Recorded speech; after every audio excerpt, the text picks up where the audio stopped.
কিছু বলার নয়, আবার কোনো কোশ্চেন?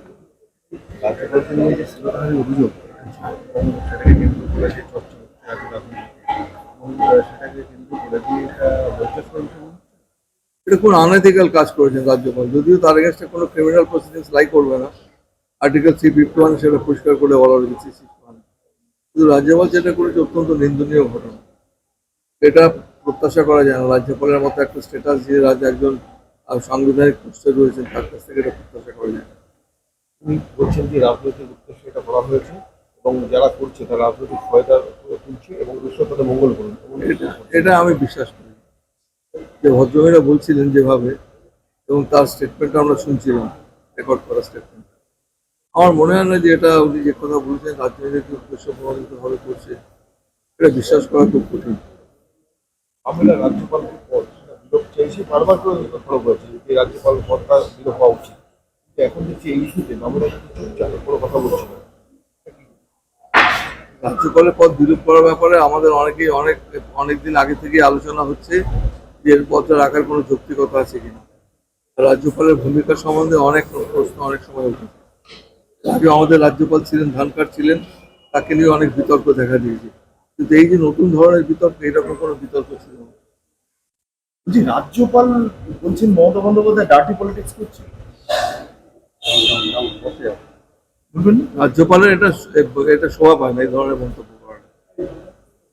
স্যার আপনি তো এতদিন ধরে এত রাজ্যপালের সঙ্গে দেখা করেছেন, মিটিং করেছেন বিধানসভা সংক্রান্ত বিষয়, এমন রাজ্যপালের বিরুদ্ধে এমন অভিযোগ বা এরকম ব্যবহার আগে অনেক রাজ্যপালের ভূমিকা নিয়ে প্রশ্ন ছিল, কিন্তু এইটা এই ধরনের কোনো অভিযোগ আমার কানে কখনো আসেনি, আমরা শুনিনি এই ধরনের কোনো অভিযোগ।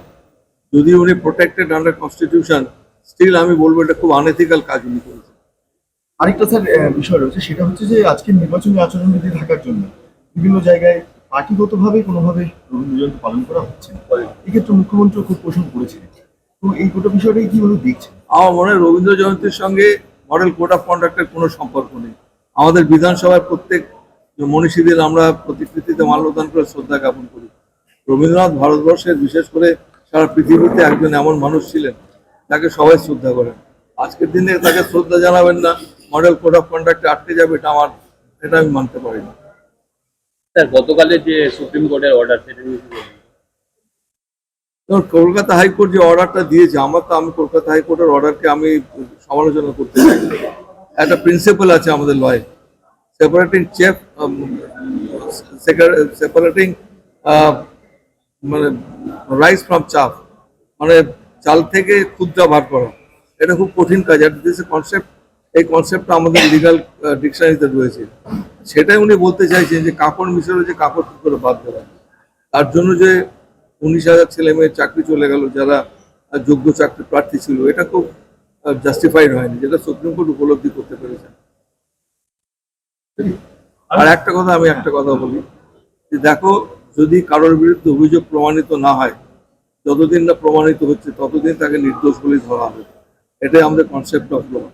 এখানে আমাদের এসে কেন্দ্রের মন্ত্রিসভার সদস্য এসে বলে গেলেন মুখ্যমন্ত্রী বলুন উনি নির্দোষ কিনা। নির্দোষ তো আইনই বলছে, যতক্ষণ তার বিরুদ্ধে অভিযোগ প্রমাণ না হবে সে নির্দোষ।